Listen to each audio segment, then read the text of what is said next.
No one wants to see me. Josh. What's happening? Welcome, guys. Welcome to Lee Stafford. Hayden. Hey, What's up, guys? Welcome to Lee's. And of course, Don't do it. Don't do it to me. Don't call me Karen. Karen. Hey. So we'll start off with the sectioning. So the sectioning is it's a classic horseshoe section that we do in the academy. It's probably a little bit lower than we would normally go, and it's a bit fatter. It's not the normal mathematics we do at the academy where it's 1/3, not 1/3, whatever it is, the length on the sides, it's that and a half again on top. It's not that, it's fatter. And the reason why it's a fatter section is because I want the top to look fatter. You know, I want it to be top heavy. So yeah, really simple sectioning to get going. If I actually do the mathematics on this, what it is, the length from, if you come around here, Lukey, baby, from the from that horseshoe to the hairline, so it is symmetrical, it's the same on the other side, so the width of that top is practically 2 times. So it's a lot bigger than we normally do our conventional horseshoe. So the technique I'm going to use to cut this, and there's many ways to skin a cat, and it would be interesting to obviously get your take on what you guys do, you know, because I was saying this haircut I'm doing tonight, right, is the first haircut I ever learned, right? And I don't even know if people do it like these days, because it's, and it might be quite a hairdressing thing and not a barbering thing, where you clip it from the top and you clip it down. So anyway, so with this, it's all about, let's just get some hair off to begin with. It's all about getting the lining on the top first. So I'm going to use, there's 3 combs to be used. I'm going to use the widest comb first. And literally I put it in, I rest that on the head, and I have these teeth coming back at me. And I'm just looking to do this in a really square line to begin with. So I'm not moving my body at all. I want to keep my body right in front of it. So I'm not going to travel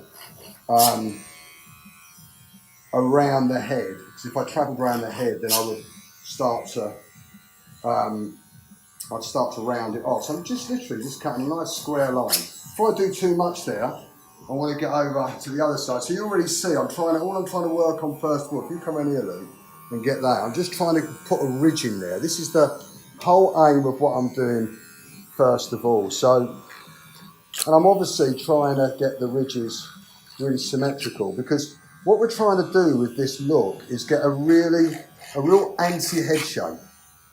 So I'm sure, like I said, I'm sure there's many ways you could skin this, but I just know I'm going to get a nice anti-head shape working with this technique. So again, I'm keeping my body really at the side, resting my bottom of my comb. You come around here, Lou. Yeah.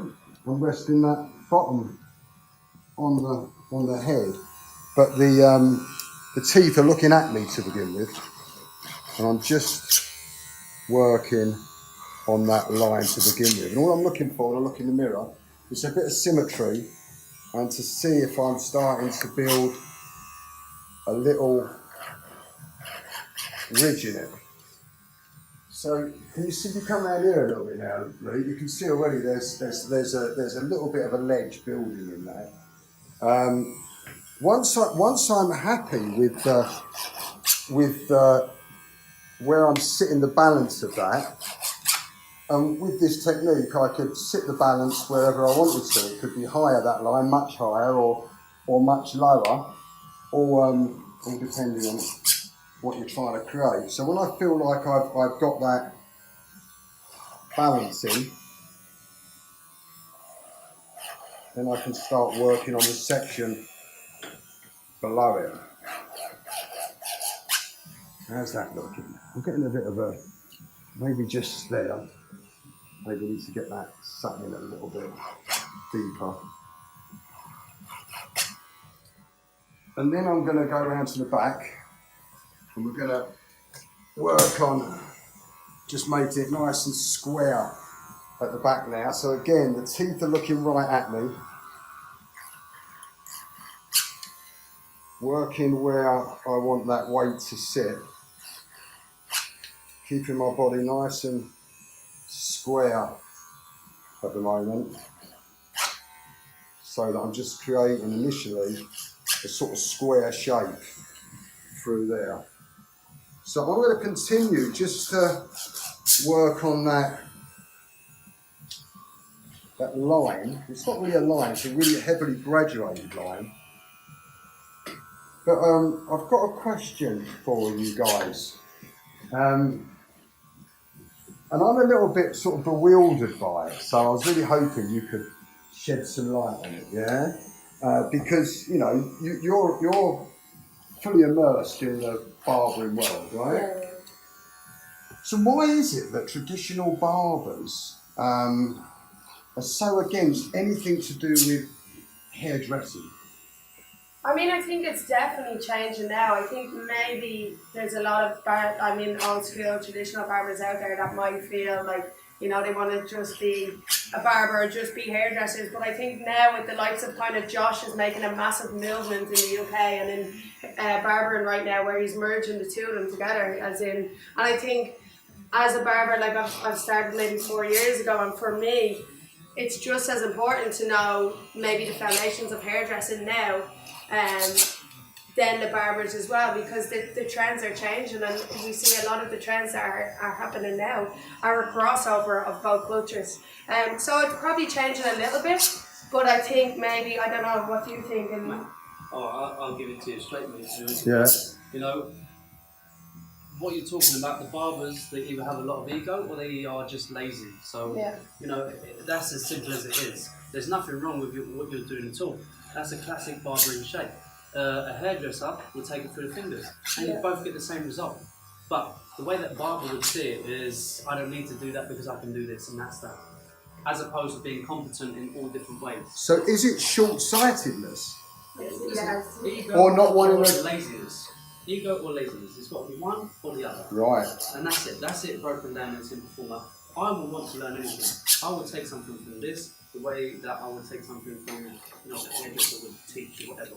Because I know that the outcome will be the same, but it's more about, you know, what's going to be more comfortable Yeah, for I you. think it's also more about different techniques, and I think the beautiful thing about what we do is that us three won't cut the same. We never will cut the same, and I think the beautiful thing is we all have different techniques to achieve maybe something that might look similar, but our techniques, our approach might be completely different. And I think as long as you open your mind and open up and look and watch as many techniques as you can, and not turn a blind eye to, okay, this isn't the right way, maybe that's the right way, you know? So they're stuck in the mud, is that what you're saying? think so. In a nutshell, is that right? I think it's just a lack of wanting to learn, maybe. Like, for example, let's take a look at this real quick. This bit we've just done here, yeah, maybe you might not be able to get that with the scissors so well, as opposed to working horizontally with your clipper and creating that effect. You've got a really beautiful mullet going on there. You know what I'm saying? Imagine if you just left that, yeah? That's a really cool shape. But to do that with the scissor, a barber would have no idea. But if it was a hairdresser and they tried to use that, they would have no idea. But they would have an idea in their own way, and then still get the same result. So do you think that if barbers actually did learn some hairdressing techniques, it would help their barbering or not? Absolutely. Yeah. We're already seeing it right now, you know. There's so many people learning to use a lot more of their scissors, a lot more control. Yeah. And the same goes the other way. There's a lot of hairdressers learning to use the clipper. And it's been interesting to see how much the industry's grown over the last 5 years, how, you know, everyone's kind of interacting with each other, and, you know, everyone's kind of, you know, wanting to pursue something that they don't already do. Yeah, I think you can, as long as you teach the, like, trying to search for knowledge and different techniques and different things, and at the end of the day, I mean, hair is hair.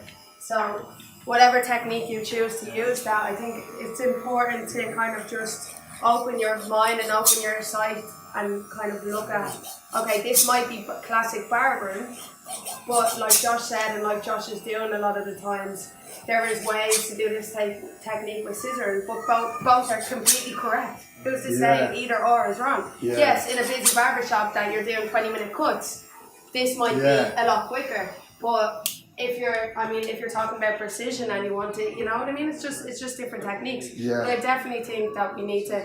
I think the barbering scene and the industry now is changing, massively.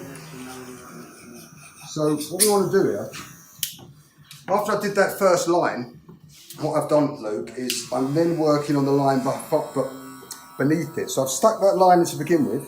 That was my first line. And then I'm going in just below it. And I'm using the guide from the previous line. So I'm just working on the line below it.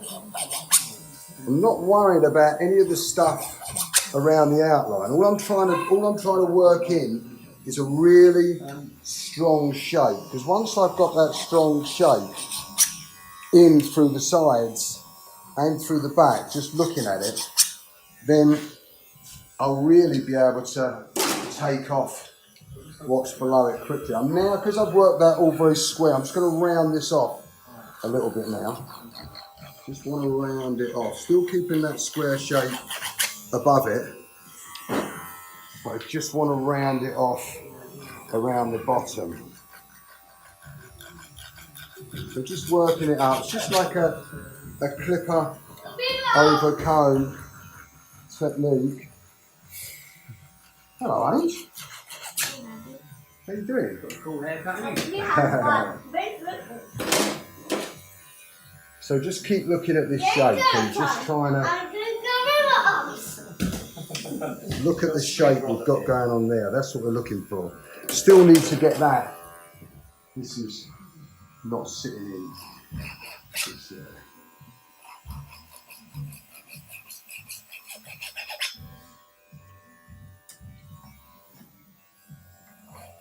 once I've got that in, then I'm going to go down at the tongue. And then I'm going to take off just what's below that, but we're going to go up into what's above it. So just clip her over combing it. And around the back here as well. So just looking at the shape all the time we're trying to create there. So now we're going up into that shape, just really trying to create an empty head shape, just taking off that squareness on the underneath now. So I'm not worried about the hair on the bottom yet, just looking at this shape. There's still a little bit of weight through there, so I just want to come up some of that off. There's just a little bit through there, so I'm just clipper over combing, going up into that. Let's get in there. So once I'm comfortable with that shape, I'll go there. So tell me this, guys, do you both colour? I'm allergic to colour, actually. Really? Yeah, I'm allergic, yeah. So you don't do it at all? I don't do it. And you don't do it? No. What do you think, and please be brutally honest with me, what do you think about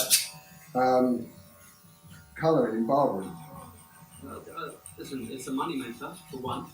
If you've got the, the kind of, either the creative side or the age group, I think too much colour is probably a little bit obscene, and maybe that's just not my flavour. Yeah. There's a lot of fluorescence going around now on Instagram, and it's a bit beyond me, to be honest with you. What do you think of like colouring grey hair, making it look natural? What's your view on that? I always just think natural's better in any sense of shape or form, and I think even with the likes of colouring and stuff, I feel like in my personal opinion, I just always like everything I do to be as natural as possible, and to, I mean, again, if you're trying to enhance texture, enhance anything, maybe colour might be good on stage or in the use of that way. So do you think they should teach it though? Do you think they should teach it? I think it should be taught, yeah. I mean, listen, you know, how it can change how someone feels, is incredible. It can turn a man who's conscious about their grey hair, to going back to, you know, colour, it can make them feel amazing, you know. So it's definitely something that we shouldn't be, you know, in the barber shop. Oh, sorry, I don't do that. Oh, because you're allergic to it. Yeah, you know what I'm saying. Is there any downside to it?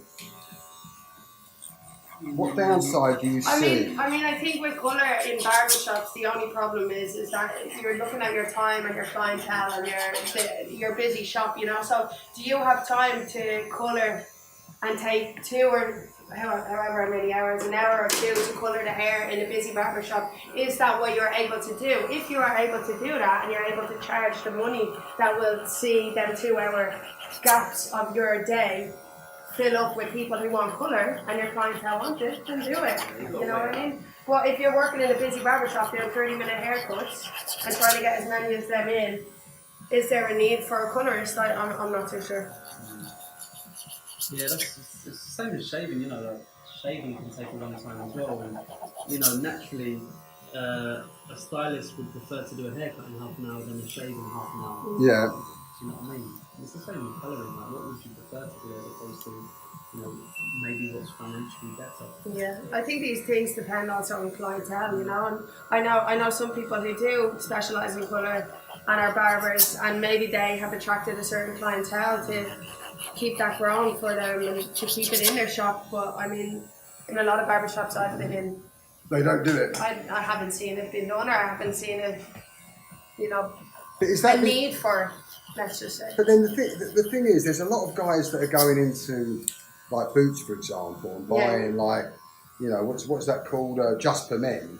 There's obviously a market.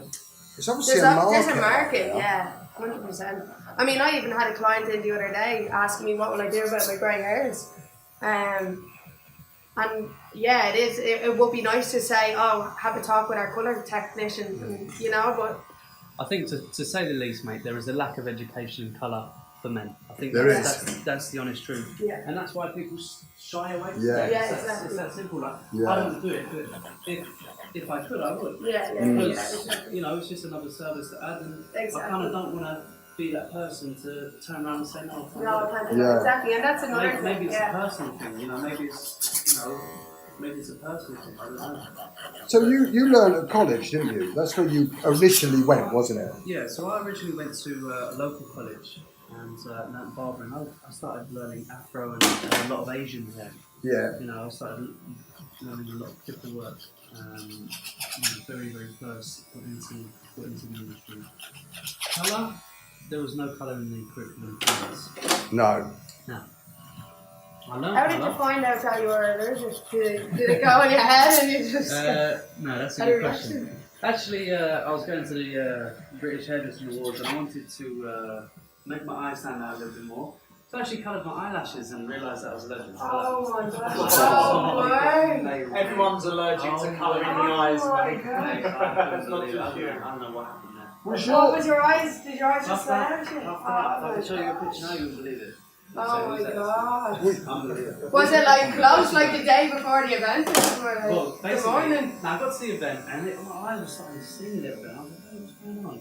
The next day I woke up and it was starting to get sore. Next day, crusty, and then after that, I thought I lost my sight. Oh, that sounds dangerous as Oh well. my days, it was I mean, eyelashes. Did you not do a little colour test on Did your you say eyes? eyelashes or eyebrows? eyelashes. Your eyelashes. So you went in and tried to colour each individual one. Yeah, it is. Yeah, you can get them. I've done See, it before. you wouldn't have done that if you had colour training at college. Yeah, exactly. Yeah. You know, I'm also allergic to the innocent foods as well. Yeah. Yeah. Josh, I think it's a similar ringtone, isn't it? What was your overall college experience like? Oh, I had a good experience. Man. You Really did? yeah. You know, I had a couple of years experience just cutting friends' hair and that. You know, the school that you started just from home, and I went into college a little bit confident because you know I was cutting my friends' hair already. Yeah. I actually went to college after I'd been at the football academy, so I was cutting all my football friends and all my football boys in the changing room. You know, after the game or before training. And I went into college with, you know, great experience, good confidence, And the teachers that I had there were fantastic as well. They were really good at paperwork. One of them was a really strong disciplinarian, so very, very professional. So my experience at college was, really, really good. It was a positive one. Very, very positive. I ended up, sort of teaching some of the students there whilst I was on the course because I was kind of favourably more advanced than them. And that's kind of how I got a really interesting. Tell me this: you did that college room. Is there anything you think should be added to the training in colleges that you think would be beneficial to a young person to get them a job? Not something that's niche, but something that would really work for them if they were trying to get a job somewhere. Non-sort of skill-based, non-skill-based. Anything really. Yeah. I mean, skill-based and non-skill-based. I think there should be a little bit more of an element of building your clientele business added into the curriculum in college. As far as I can remember, I had a really good. I like to say upbringing because it was part of my sort of childhood in the industry, if you like. But listen, if colouring came into it, I think it should be added, But yeah, I would probably say a bit more business acumen to enable people. Like service, and obviously with the likes of 10 years ago, mate, social media definitely has to be added nowadays as well. And that's huge. Promotion. That's huge, man. Yeah, we didn't have nothing like that back then. So. No. So you can see now from this, we've got a really nice shape, anti-head shape that's built up around the back there. And we've got a nice anti-head shape that's built up on either side.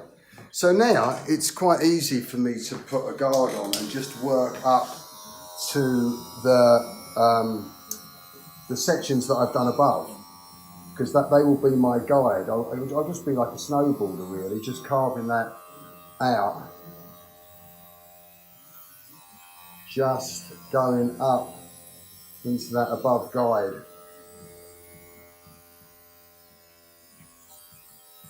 And around the back as well. Literally, I've got my guide through there, so I'm going to go in and then I've just got to come out. Yeah, I always do freehand. Usually freehand when you're working with clippers. Or it just depends on.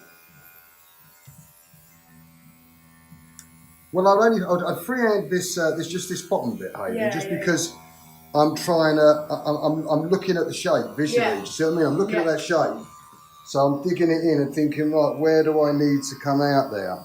And that's one of the benefits of when you're building a real anti-head shape like this. I find starting from the top. I mean, like I say, there's plenty of ways. I'm sure you could do this and skin it,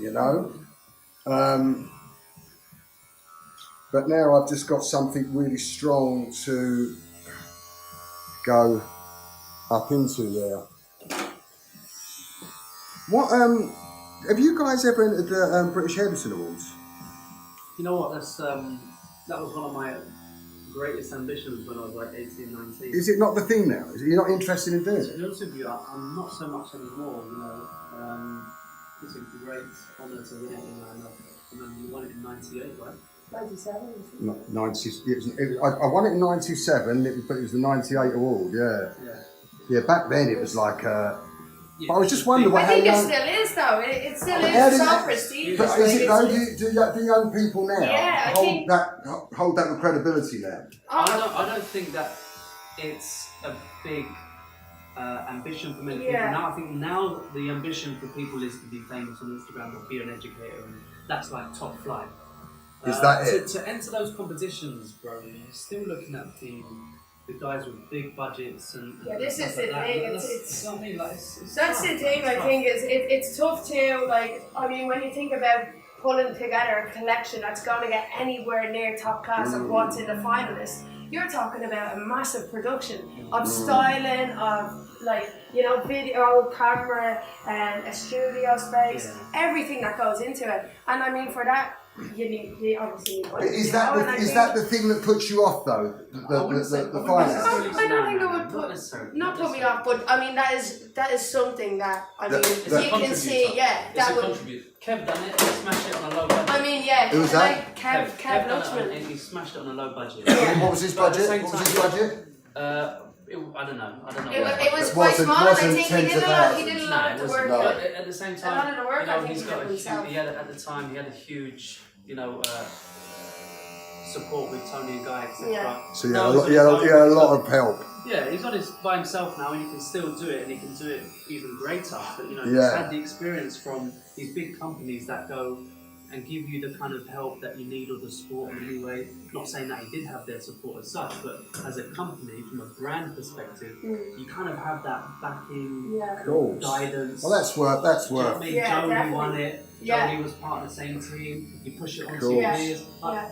And also a lot of the thing is, I mean, when you're working with people, I mean, you look at Kev, you look at Charlie, you look at Jody, and they're all in that same core group where they can pass on their, okay, listen, this is what they're looking for, and pass on their knowledge down through that. I mean, a lot of the barbers you're looking at now, there's not so many people, unless you're in that niche or you have that company behind you who can guide you to say, I mean, because there is a certain look that they probably look for in these competitions. And without What's that in the British? Yeah, I mean, there is like certain guidelines, certain looks that maybe these type of photos or this type of thing. Well, I mean, to be quite honest, I've been there's judging. guidelines, I think. I've been judging the British Edison Awards for a few years now, and to be quite Tell us honest, the with you, secret. well, Me and Josh, It's Well, true. well, hold on, still a little bit of time there. well, the thing is, there's a lot of people in that room. I mean, they're all Yeah. very credible people.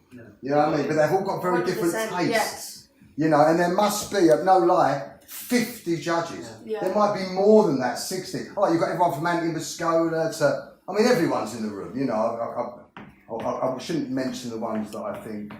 No, anyway.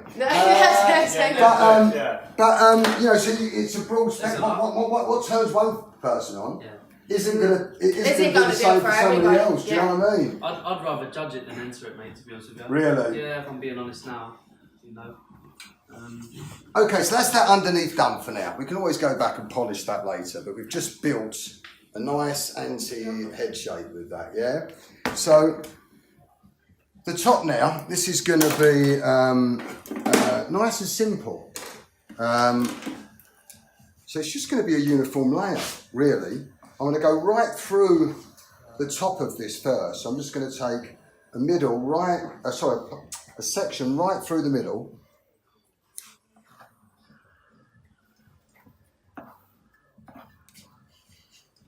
And literally I'm going to cut this section here about the length of my comb. Well, the length of the comb. And this is just like a normal size Wales Park. So I'm just going to follow this round the shape of the head. Nice and simple.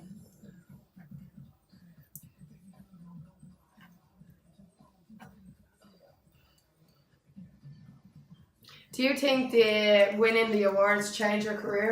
Well, or affected it in some way? It changed my life incredibly. But it's a very different world. Yeah. You know, I won in how many years ago was that? 25 years ago? You know, back then there was no social media. Can you believe that? Yeah. No social media. The only way you could really get recognised was doing TV stuff or winning awards or, you know, stuff like that, really, you know? So, yeah, winning Men's British Head of the Year changed my life overnight. Yeah. Right, it made me. You know, I always say that. I mean, I got people from TV that were in the audience that saw me. I had product people that saw me who were in the audience. I want to do a product line with that guy. You know,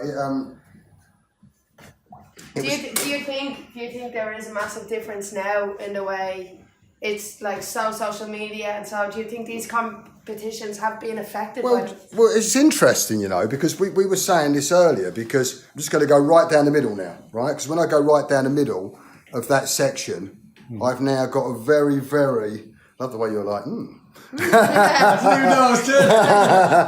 I've got that. We're going right down the middle now. It's like a lesson just for me. So we've got strong guides now on each line, each side. So yeah, I mean, you guys have got a lot of social media following, right?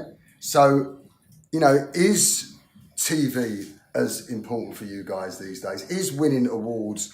If you've got your own audience, you know, it's definitely not as important. Winning that award back then is unbelievable, and with great respect, bro, it's such an incredible achievement.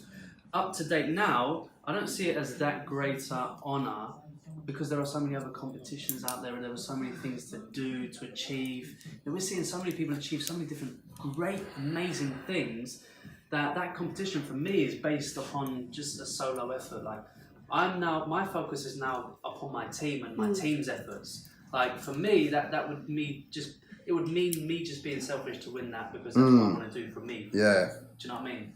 But for me, I would love to win stuff like education company and stuff like that because there's a lot more to me. You're up for educating, yeah. Well, the creative head awards would probably suit you more, wouldn't it? That kind of thing, That's you know. what I'm saying. There's so much more. There's Most Wanted. There's the creative head. They're so great much more awards. around And when that. you think, so you know, Sophia Hilton has become massive through them awards, really, and everything else she's doing, obviously. So this, all I've done here is I've just pulled it straight up from the head. I had my guide strong from there, and just connected it, just following the head shape. This last section, I'm going to pull it up and just pull it up squarer, just so I leave a little bit more weight just on this area around here. I'm going to do exactly the same on the other side. So I'm just going to take horizontal sections now. When I pull it up, you've got that really strong guide there that we took around the middle, and we're just following that through. So this is really easy. It's just a uniform layer, and it's going to be very, very heavily disconnected. But what we're going to do, once this is dry, we're going to start to visually sort of connect this a lot more. So even though it's like really disconnected at the moment, we want to make it visually look much more connected. But that will be in how we work it once it's dry. So this is now going to go square again. Got my guide there. So when was your initial training then? When you started? Well, I was, I was watching your YouTube thing earlier about your mum's grandma's garage. Yeah. So I started in my mum's dining room. Yeah. I cut hair there for the first 6 years. Which I wouldn't recommend to anybody. Do you know what I mean? It was like I was having so much fun. Yeah. Like I was really young. None of my friends even had a 1-bedroom flat, and I had this 4-bedroom house. I ended up buying off my mum when I was a teenager. And everyone just used to hang around it. It was great, wasn't it, Al? I mean, it was so much fun. So, so that's where we are with it now, right? So what we're going to do is going to bring out another head. So what we've done... The funny thing was, back in those days, Cuz, is... I don't know if you were the cause of this, because what I noticed from looking back at some of those nostalgic videos that I've been doing recently, is all your mates had really long hair in the late 80s, so I don't know if that was anything you did to them, or whether that was the scene at the time. That was Acid House. Is that what it was? Everyone grew their hair. So I was around the last time that short back and sides was fashionable. It's that old home now, right? So when I learned, that was the technique I did on all my friends. Short back and sides, it was fade and quiffs, without the beards back then. But then what happened was acid, and I was doing clients, like everyone is now, clients come in like once every couple of weeks, didn't they? So a bit of smarten up. But then what happened was the scene changed. Acid house came along. Everyone grew their hair in a ponytail. Even guys that were bald on top, and had a little bit of hair there, put extensions in their hair and had a ponytail. Everyone had a ponytail. And it just lucky. I mean, I was alright. I was out on an acid house scene for a year. You know what I mean? It didn't bother me too much, but for someone that had a mortgage and a family at the time, not a lot of people were coming in, to say the least. So anyway, so what I've done here is I've now bumped up the top. So I've put in there's basically 5 bumps that run across the top of the head. So I'm just going to show you how I did these bumps. So Do you want to hear any comments from home? yeah. I've got a nice comment. Only if they're nice. You here, Josh? Yeah. From a guy called Mason. He's coming from the US. Yes, Hello, Mason. America. What's that mean, Mason? He says social media drives a lot harder than battles, awards, or any of that. Josh and his brand has driven me through his social media to the point I'm at. Been doing hair for 4 years and followed Menspire since day one. Yeah. There you go. There we go. There you go. Shout out. So it works. Yeah, so the point is, it's global now, isn't it? Amazing. You Amazing. can do That's something what I'm in your saying. bedroom or in your shop, in your local shop, and it goes out all over the world. That Yeah. gives That's me it. greater feeling of joy because it's not just my hard work; it's the people that I've got on board with me and so forth. And that's That's really nice. Of course, everyone that's around you. I mean, that success, that goes on, doesn't it? You know what I mean? Yeah. So all we're doing with this twist is we twist it. You don't twist it right from the end because it will just take it forever. You just twist it right near the roots. You just twist it in, and then it will start to turn on itself. And then you just basically just twist it. Yeah, just curl it in. Just like you would do when you're doing your sections when you're cutting hair. Do you know what I mean? You might put these bumps in the hair. These are just slightly smaller ones. So obviously if you put 4 bumps across the head instead of 5, you'd get more of a curl. You know what I mean? And the more bumps you put in, the kind of tighter the curl's going to be. So I just put out one bump here just to show you how Is they're that just pulled out. the one of them dried up? Yeah, these are just dried up. Yeah, so I'll So put you them in just like that. left them, would you just leave them to dry? Leave them then, I'll put this will look great in a barber shop, we'll put one of them hoods on. You know what I mean? Just get it nice and dry, then let it cool off, yeah? And then you just pick it out really, you know? So you just keep picking them all out like that. And you just go through the whole thing, picking it out, you know? So I've got one I did earlier. So this is one that has just been picked out, and it's looking sort of very disconnected from the underneath. So have you seen that Bohemian Rhapsody movie yet? Yeah. Did you see John Deacon's hair in it? Yeah. So all we're going to do now is we're just going to sort of pick it out and just work around and just A bit freehand, yeah, just a bit of freehand, just try to make the whole thing just look like it's not so too disconnected. yeah. So it visually looks connected now, you know. So you you'll be looking in the mirror a lot now. So I've got some questions. Go on. So where's the name come from? Meet me at McDonald's? That's a very good question. I don't know. I mean, the press came up. I don't know who came. Does anyone know who came up with that name? Wow. Have you heard about that meeting at McDonald's? Obviously you have, right? What's that? No, Like it was. what they call the haircut of like curly on top. Like Yeah, it's like what all the kids were having. They Like- were having it shaved Oh, up, curved shape, really like curly on curves. top. The kids were going in and having all perm stuff, weren't they? Yeah, fine. And they called it Meet Me at McDonald's, which I Yeah. thought was the best name in the world, right? For this look. No, And I where's that thought, come how from? crazy is that? And product companies have been trying to bring back perms for like, 20 odd years, and it finally comes back with schoolboys. But in quite a refreshing. I think and they're all maybe getting- meet me at McDonald's because the people hanging around McDonald's are going to be schoolboys, aren't they? Yeah, and they're all getting kicked out of school because of this haircut, which I thought was super cool as well. Yeah. Do you know what I mean?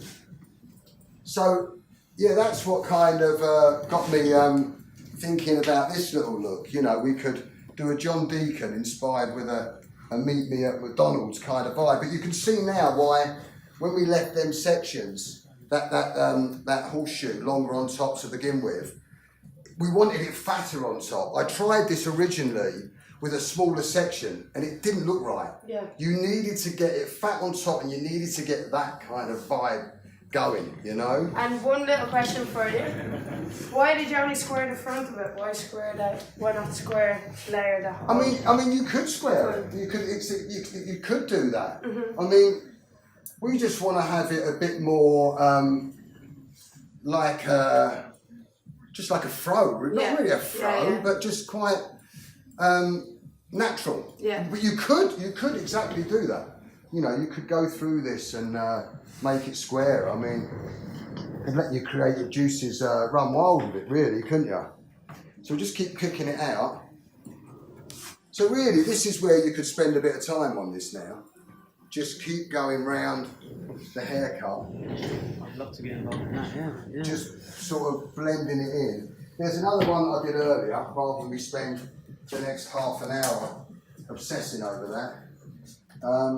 So this is one.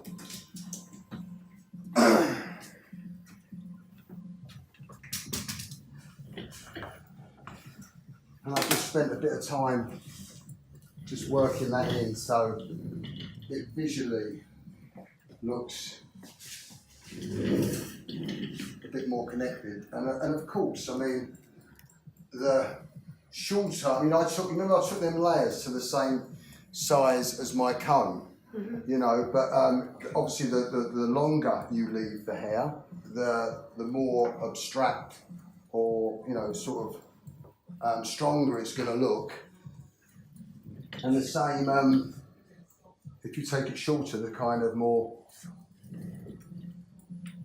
sort of natural it's going to look. We haven't asked any competition questions, have we? Not yet, no. Should we do them now? Well, we can do if you want to. Why not? So we've got 5 questions. Trivia questions, haven't we? Yeah, trivia questions.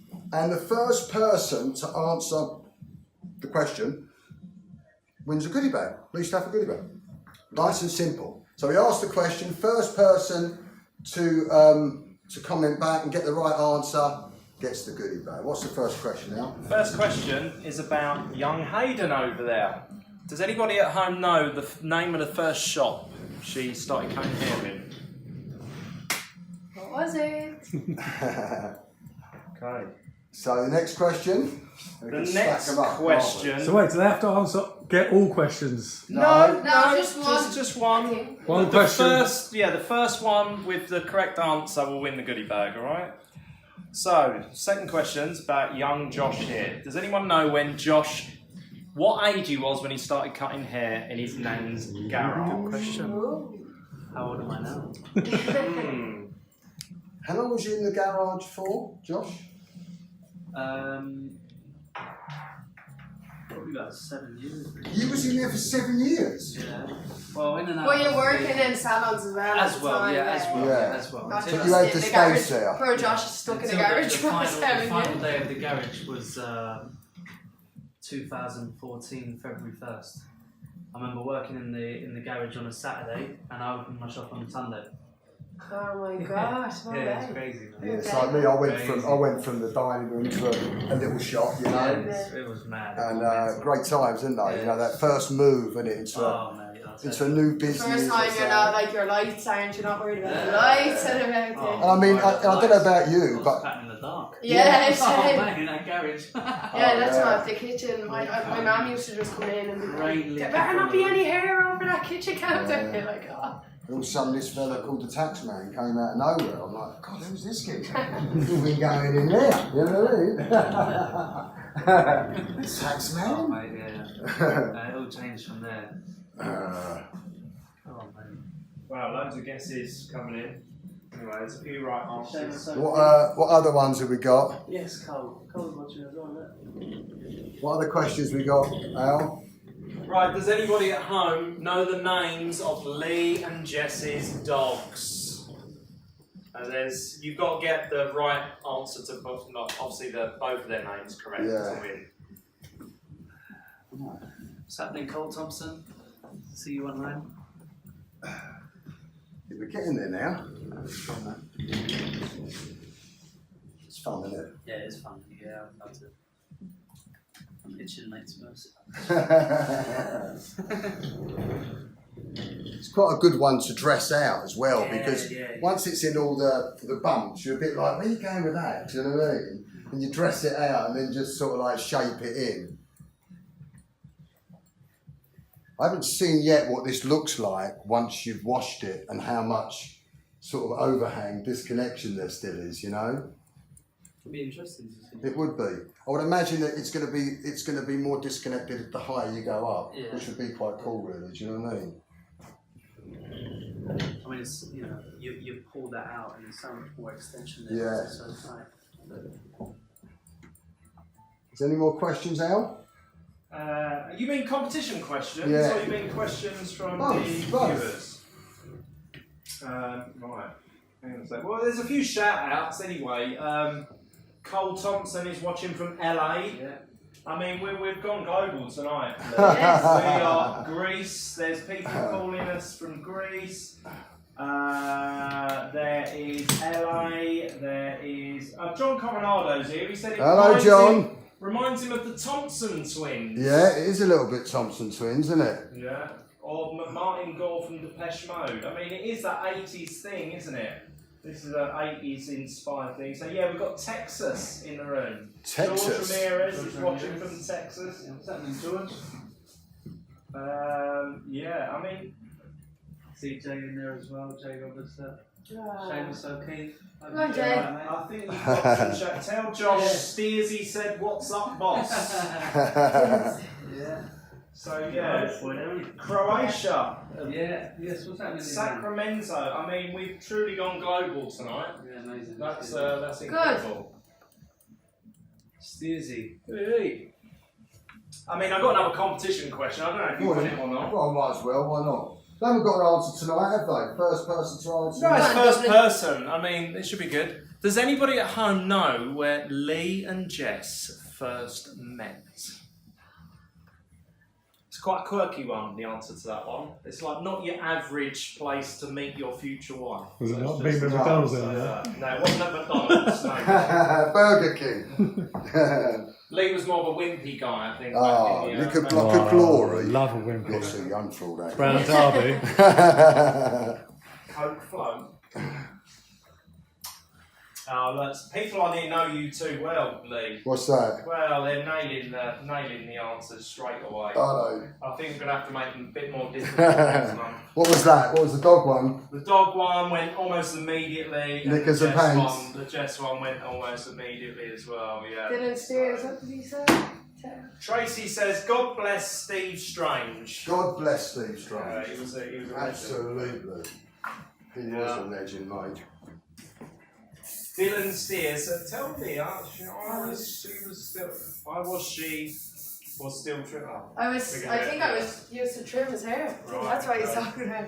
Yes, go on, Dylan. Legend. Oh yeah, you've got doubling, tuning in. Sacramento.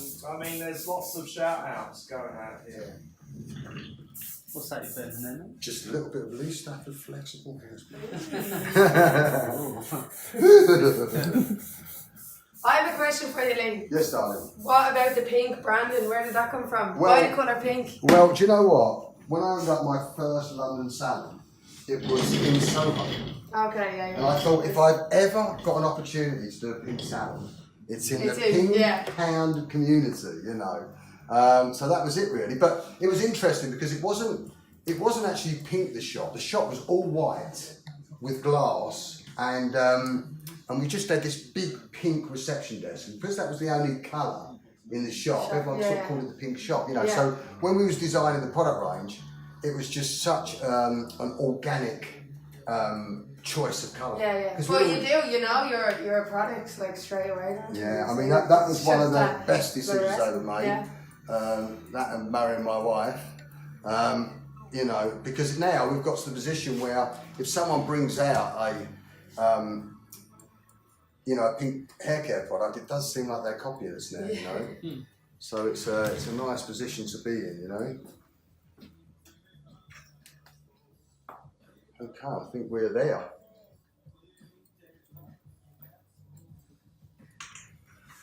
Does anybody at home know when Lee's pink range was launched for the final goodie bag?